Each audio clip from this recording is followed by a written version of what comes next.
और आज इस वीडियो में मैं ब्रेक डाउन करने वाला हूं कि बिजनेस स्टडीज जैसे सब्जेक्ट में 100 ऑन 100 कैसे लाए जाए।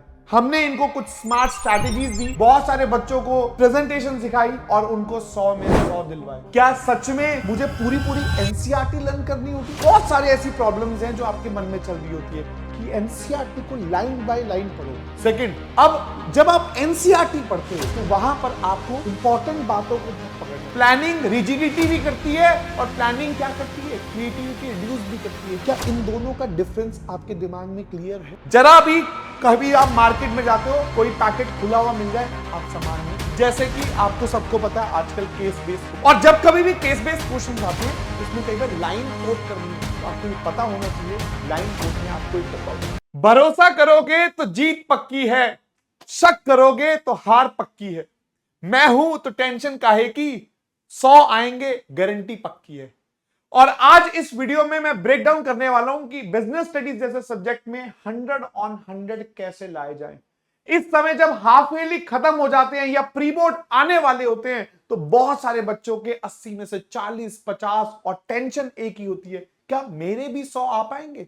यस, जी हां, मैं जतिन राजपाल आपके लिए 100 ऑन 100 के 6 स्टूडेंट्स लेके आया हूं जो लास्ट ईयर इसी मुकाम पे थे, 80 में से 50, 60 और डरे हुए थे क्या हम भी 100 स्कोर कर पाएंगे।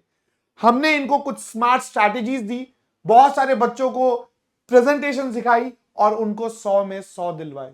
आप भी यहां पर इसीलिए बैठे हो क्योंकि आपके भी मन में कई डर हो सकते हैं। क्या वो वर्ड्स जो एनसीईआरटी में लिखे हैं, क्या मैं सेम वर्ड्स लिख पाऊंगा? क्या सच में मुझे पूरी एनसीईआरटी लर्न करनी होगी? बहुत सारी ऐसी प्रॉब्लम्स हैं जो आपके मन में चल रही होती है और मुझे खुशी एक बात की होगी, अगर तुम सच में मुझ पे भरोसा करते हो तो अपनी प्रॉब्लम्स नीचे कमेंट में लिखो।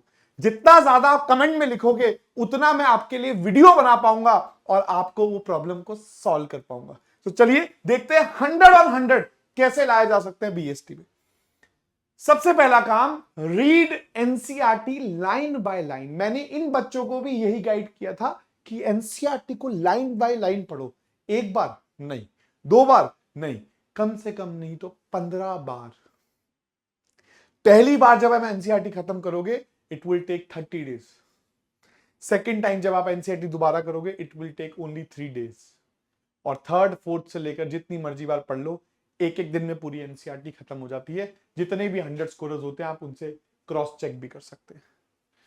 सेकंड, अब जब आप एनसीईआरटी पढ़ते हो तो वहां पर आपको इंपॉर्टेंट बातों को बहुत पकड़ना है, जैसे कि प्लानिंग पढ़ते वक्त एक मेंटल एक्सरसाइज है। ओहो, कोई बात नहीं, प्लानिंग क्या है? एक मेंटल एक्सरसाइज है। नेवर एंडिंग कंटिन्यूअस वर्ड के लिए यूज होता है। Planning is an intellectual process. ऐसे वर्ड्स को जरूर एनसीईआरटी रीड करते वक्त अंडरलाइन करें, क्योंकि वो सबकॉन्शियस माइंड में जितनी ज्यादा रीडिंग करेंगे ऐसे वर्ड्स आपके दिमाग में सेट होते जाएंगे जिसके आपको मार्क्स मिलेंगे। सेकेंड स्ट्रैटेजी क्या फॉलो कर सकते हैं? कंसेप्चुअल क्लैरिटी एक बहुत बड़ा प्रॉब्लम है बच्चों के। पता है आजकल जो ऑफलाइन या ऑनलाइन में ट्यूशन वाले है ना, वो पता है क्या कर रहे हैं बेसिकली? बेटा प्लानिंग जो है ना, ये सोच कि तुझे अगर किसी के साथ मिलने जाना है तो तू कपड़े एक दिन पहले पहनेगा, फिर तू कपड़े एक दिन पहले लेगा, खरीदेगा, ये करेगा। सर ये बिजनेस स्टडीज है, बिजनेस की स्टडीज है। समटाइम्स क्या होता है, लोग आपको खुश करने के चक्कर में, हंसी मजाक कराने के चक्कर में, फन कराने के चक्कर में सही एग्जाम्पल नहीं दे रहे, जिसकी वजह से आपको ये नहीं समझ आता डेलीगेशन और डिसेंट्रलाइजेशन में फर्क क्या है, पॉलिसी, स्ट्रैटेजी, रूल, इनमें क्या फर्क है, यहां तक कि कोऑर्डिनेशन, कॉपरेशन क्या प्रॉब्लम है। जब भी कभी आपको इन सारे टॉपिक्स में प्रॉब्लम आने लगे तो चाहे आप खुद पढ़ रहे हो चाहे आप किसी से पढ़ रहे हो, वो आपको कंसेप्चुअली क्लियर नहीं कर रहा। प्लानिंग रिजिडिटी भी करती है और प्लानिंग क्या करती है? क्रिएटिविटी रिड्यूस भी करती है। क्या इन दोनों का डिफरेंस आपके दिमाग में क्लियर है? अगर नहीं क्लियर तो अभी आपको कंसेप्चुअल इशू है। इसका मतलब अभी आप कहीं फंसे हुए हो बिजनेस स्टडीज में, इसलिए आप इस वीडियो तक पहुंचे हो। तो प्लीज मेरी रिक्वेस्ट है, conceptual clarity should be there. ये मैं बताने की कोशिश कर रहा हूं कि यहां आप कहीं फंसे तो नहीं हुए। The third point that we need to understand, presentation. आपने कॉन्सेप्ट पढ़ लिया लाइन टू लाइन, कॉन्सेप्ट समझ लिया कि आप प्रेजेंट सही कर रहे हो। खाना कितना भी टेस्टी हो पर अगर गंदी प्लेट में डाल दोगे तो कोई नहीं खाता। ये बात सही है। जरा भी कभी आप मार्केट में जाते हो, कोई पैकेट खुला हुआ मिल जाए, आप सामान नहीं खरीदते। प्रेजेंटेशन खेलती है बहुत इंपॉर्टेंट रोल। जैसे कि आपको सबको पता है आजकल केस बेस्ड क्वेश्चंस आते हैं, और जब कभी भी केस बेस्ड क्वेश्चंस आते हैं उसमें कई बार लाइन कोट करनी होती है। तो आपको ये पता होना चाहिए लाइन कोट में आपको एक डब्बा बनाना है। जो लाइंस आई हैं वो इन्वर्टेड कॉमा में इस तरीके से लगा के पूरी लिखनी है, और जो केस स्टडी आइडेंटिफाई करनी है वो यहां पेन डाउन करनी है। और अगर उसकी एक्सप्लेनेशन बड़ी है तो वहां नीचे की तरफ, अगर छोटी एक्सप्लेनेशन तो राइट साइड में। This is the right way to present case based questions, अगर वो लाइन कोट वाले हैं। ठीक है, स्पेसिंग प्रॉपर देनी है, मार्जिन्स प्रॉपर हो, हेडिंग्स को अंडरलाइन करना है, ये सब चीजों का भी आपको बहुत ज्यादा ध्यान रखना है if you want to score 100 on 100। Did you get my point? I know कि आप 100 चाहते हो, तभी तो इस वीडियो तक पहुंचे हो ना। That is, I know that. So इसलिए मैंने आपके लिए चीजें बनाई है। देन आता है next problem, case study mastery. Case study को कैसे करें, तो मैं आपको ट्रिक बता देता हूं। सबसे पहले ना केस स्टडी पूरी आती है ना, उसमें नीचे 1 2 क्वेश्चन आंसर दे रखे होते हैं। पहला क्वेश्चन और दूसरा क्वेश्चन जो होता है ना, पहला क्वेश्चन और दूसरा क्वेश्चन को इक्वेट कर लो। उससे एक तो ये समझ आ जाएगा कि जो क्वेश्चन है वो कौन से चैप्टर का है और कौन से टॉपिक का है। I give you one trick, let us take an example. अगर कहे आइडेंटिफाई द कॉन्सेप्ट, मतलब कोई क्वेश्चन है जिसमें बोला कंसेप्ट पूछ रहा हो, और नीचे क्वेश्चन 2 में लिखा है इसकी इंपॉर्टेंस बताओ। तो आपको ये पता होना चाहिए कि पूरी बुक में ऐसे कौन कौन से कॉन्सेप्ट है जिसकी इंपॉर्टेंस है। मींस पूरी बुक में कोऑर्डिनेशन एक टॉपिक है जिसकी इंपॉर्टेंस है, डेलीगेशन एक टॉपिक है जिसकी इंपॉर्टेंस है, डिसेंट्रलाइजेशन एक टॉपिक है जिसकी इंपॉर्टेंस है, फाइनेंशियल प्लानिंग एक कॉन्सेप्ट है जिसकी इंपॉर्टेंस है। मतलब अगर आप ए और बी क्वेश्चन को इक्वेट कर दोगे तो 90% आपको केस स्टडी वैसे ही समझ आ जाएगी कि इसका आंसर क्या होगा। क्या बात है, 25,000 के कोर्स में बताता हूं मैं ये बात। चलो कोई बात नहीं।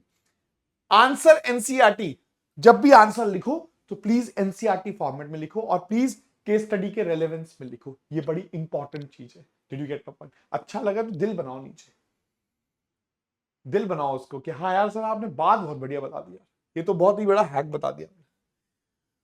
देन आता है जब भी आप कोई चैप्टर पढ़ते हो तो एक ना माइंड मैप वर्ड होता है, तो मैपिंग्स बना लो उसकी, जितना हो सके मैप बना लो।